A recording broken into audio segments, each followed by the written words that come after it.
안녕하세요. 12월 2일 수요일 아침입니다. 오늘 이 시간 함께 살펴볼 말씀은 역대하 24장 17절에서부터 27절까지 말씀입니다. 제가 읽도록 하겠습니다. 여호야다가 죽은 후에 유다 방백들이 와서 왕에게 절하매 왕이 그들의 말을 듣고 그의 조상들이 하나님 여호와의 전을 버리고 아세라 목상과 우상을 섬겼으므로 그 죄로 말미암아 진노가 유다와 예루살렘에 임하니라. 그러나 여호와께서 그들에게 선지자를 보내서 다시 여호와에게로 돌아오게 하려 하심에 선지자들이 그들에게 경고하였으나 듣지 아니하니라. 이에 하나님의 영이 제사장 여호야다의 아들 스가랴를 감동시키심에 그가 백성 앞에서 높이 서서 그들에게 이르되 하나님이 이같이 말씀하시기를 너희가 어찌하여 여호와의 명령을 거역하여 스스로 형통하지 못하게 하느냐 하셨나니 너희가 여호와를 버렸으므로 여호와께서도 너희를 버리셨느니라 하나 무리가 함께 꾀하고 왕의 명령을 따라 그를 여호와의 전뜰 안에서 돌로 쳐 죽였더라. 요아스 왕이 이와 같이 스가랴의 아버지 여호야다가 베푼 은혜를 기억하지 아니하고 그의 아들을 죽이니 그가 죽을 때에 이르되 여호와는 감찰하시고 신원하여 주옵소서 하니라. 1주년 말에 아람 군대가 요아스를 치려고 올라와서 유다와 예루살렘에 이르러 백성 중에서 모든 방백들을 다 죽이고 노략한 물건을 다메섹 왕에게로 보내니라. 아람 군대가 적은 무리로 왔으나 여호와께서 심히 큰 군대를 그들의 손에 넘기셨으니 이는 유다 사람들이 그들의 조상들의 하나님 여호와를 버렸음이라. 이와 같이 아람 사람들이 요아스를 징벌하였더라. 요아스가 크게 부상함에 적군이 그를 버리고 간 후에 그의 신하들이 제사장 여호야다의 아들들의 피로 말미암아 반역하여 그를 그의 침상에서 쳐 죽인지라. 다윗성에 장사하였으나 왕들의 묘실에는 장사하지 아니하였더라. 반역한 자들은 암몬 여인 시므아스의 아들 사박과 모압 여인 시므리스의 아들 여호사밧이더라.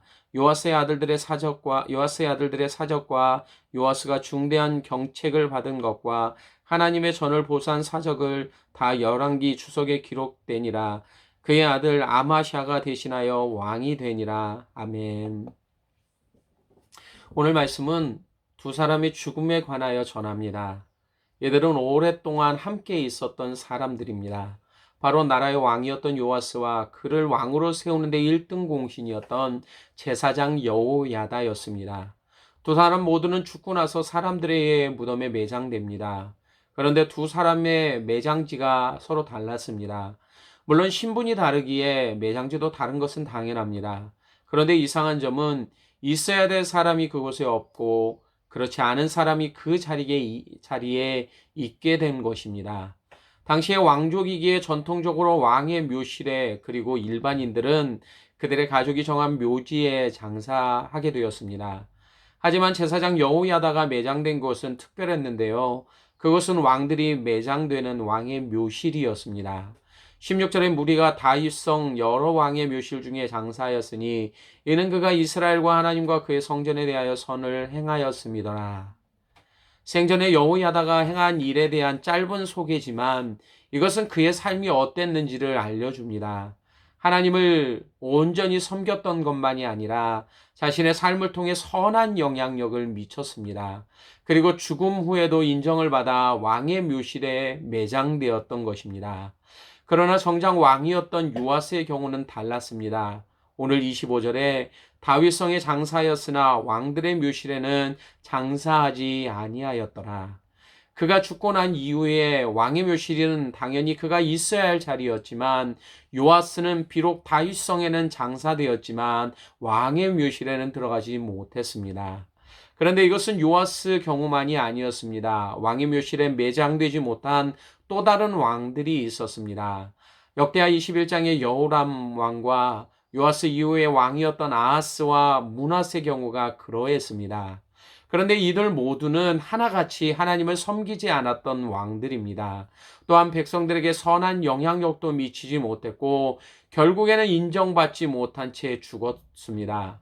물론 우리들 중에는 사람에게 인정받는 게 뭐 그리 중요하냐, 하나님께만 인정받으면 되지라고 여기는 분들이 계실지 모릅니다.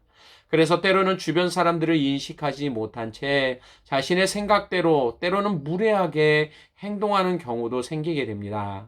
그러면서 바울의 말을 인용할 때도 있습니다. 이제 내가 사람들에게 좋게 하랴, 하나님께 좋게 하랴, 사람들의 기쁨을 구하랴 라고 말입니다.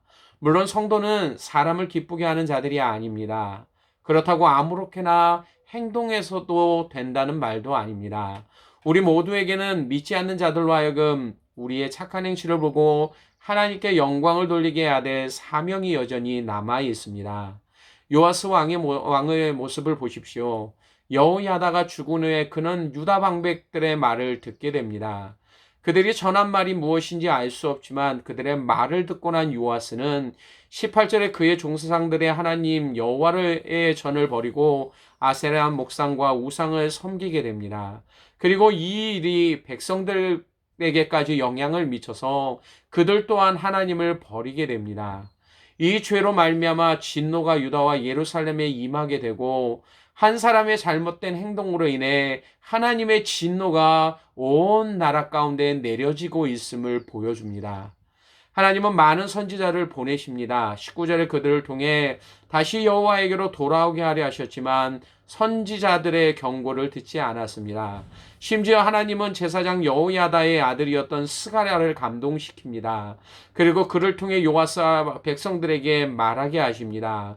20절 중반부에 너희가 어찌하여 여호와의 명령을 거역하여 스스로 형통하지 못하게 하느냐 하셨나니 너희가 여호와를 버렸으므로 여호와께서도 너희를 버리셨느니라 라고 그는 백성들에게 이야기합니다. 하지만 왕은 그 스가랴의 말을 귀담아 듣지 않고 사람들을 시켜 여호와전 뜰 안에서 그를 돌로 쳐 죽입니다. 그의 아버지였던 제사장 여호야다가 그에게 어떻게 은혜를 베풀었는지 기억하지 않고 이처럼 행동합니다. 이 사건으로 아람과의 전쟁이 벌어졌고 남유다는 이 전쟁에 패하게 됩니다. 참 안타까운 사실은 24절에 아람 군대가 적은 무리로 왔으나 여호와께서 심히 큰 유다의 군대를 그들의 손에 넘기셨습니다. 마치 크고 강한 성 여리고성을 무너뜨리고 그 기세로 작고 보잘것없는 아이성을 공격했지만 참 패배를 겪었던 이스라엘 백성들처럼 말입니다. 그곳에도 하나님의 명령에 불순종했던 아간 한 사람이 있었습니다. 그리고 그로 인해 모든 백성이 전쟁의 패배를 맛보았고 슬픔과 애통함에 빠지게 되었습니다. 하나님의 명령을 어기고 자신의 욕심대로 행한 결과였습니다. 이 일로 하나님께 불순종하는 것이 얼마나 큰 죄인지를 알리셨습니다. 하지만 마찬가지로 요아스는 그 하나님께 불순종함으로 말미암아 이러한 징벌을 통해 또다시 하나님은 동일한 것을 그들에게 말씀하고 계십니다. 아람과의 전쟁에서 패한 백성들은 자신의 재산을 빼앗기게 됩니다. 또한 요아스를 꿰어 우상 숭배에 빠지도록 만들었던 모든 방백들은 하나도 예외 없이 침략자들의 손에 죽습니다. 23절에 아람 군대가 요아스를 치려고 올라와서 유다와 예루살렘에 이르러 백성 중에서 모든 방백들을 다 죽이고 노략한 물건을 다메섹 왕에게로 보내니라. 게다가 요아스는 이 전쟁에서 큰 부상을 입게 되는데 하나님은 그것으로 끝나는 것이 아니라 백성들의 손을 들어 그를 치십니다. 25절에 그의 신하들이 제사장 여호야다의 아들들의 피로 말미암아 반역하여 그를 그의 침상에서 쳐 죽인지라. 백성들 앞에서 선 대신 악을 행했던 요아스는 사람들에게 인정받지 못한 채 결국 그의 행동이 옳지 않았다고 여겼던 신하들에 의해 죽임을 당하게 되었습니다. 사랑하는 베들교회 성도 여러분, 여러분은 하나님께 인정을 받는 자들이십니까? 그리고 그 안에서 사람들에게 선한 영향력을 미치고 계십니까? 바울은 디모데에게 편지하면서 그에게 이렇게 권면했습니다. 너는 진리의 말씀을 옳게 분별하며 부끄러울 것이 없는 일꾼으로 인정된 자로 자신을 하나님 앞에 드리기를 힘쓰라 라고 말입니다. 이것은 디모데뿐만 아니라 성도인 우리가 오늘도 이 땅 가운데 이루어가야 될 삶의 모습입니다. 물론 성도는 사람을 기쁘게 하기 위해 행동하는 사람들은 아닙니다. 그러나 우리의 행동이 다른 사람들에게 영향을 미칠 수 있다라는 이 한 가지 사실은 분명히 기억해야만 합니다.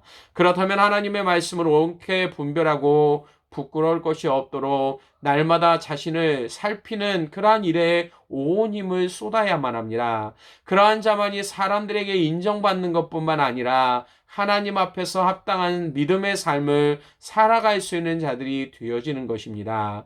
16절 말씀을 다시 읽고 말씀을 마치겠습니다.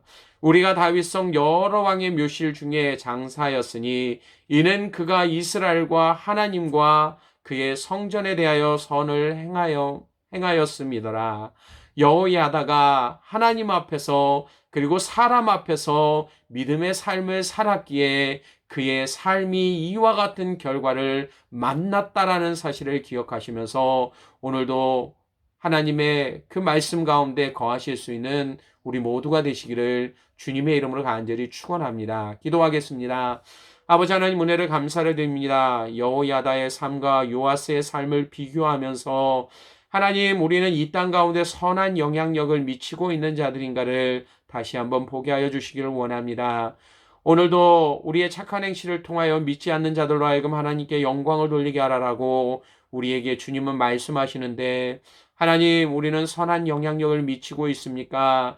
하나님의 은혜로 구원받아 참된 생명을 누리는 자들로 선한 영향력을 미치며 죽어가고 있는 이 땅의 사람들에게 오직 예수 그리스도만이 유일하신 구원자이시며 그 안에 머무는 삶이 복된 것임을 삶을 통해 증거하고 있는 자들인가를 다시 한번 볼 수 있도록 인도하여 주시기를 원합니다. 아버지 하나님, 우리의 삶 가운데 신실함이 있게 하시고 믿음의 삶을 살아갈 수 있는 은혜를 허락하여 주셔서 날마다 온전히 하나님을 드러내는 그리고 그것이 우리의 삶의 고백이 되어지는 그러한 복된 삶을 살아가는 믿음의 배대교회 성도들 될 수 있도록 인도하여 주시기를 원합니다. 감사를 드리며 예수님 이름으로 기도드리옵나이다. 아멘.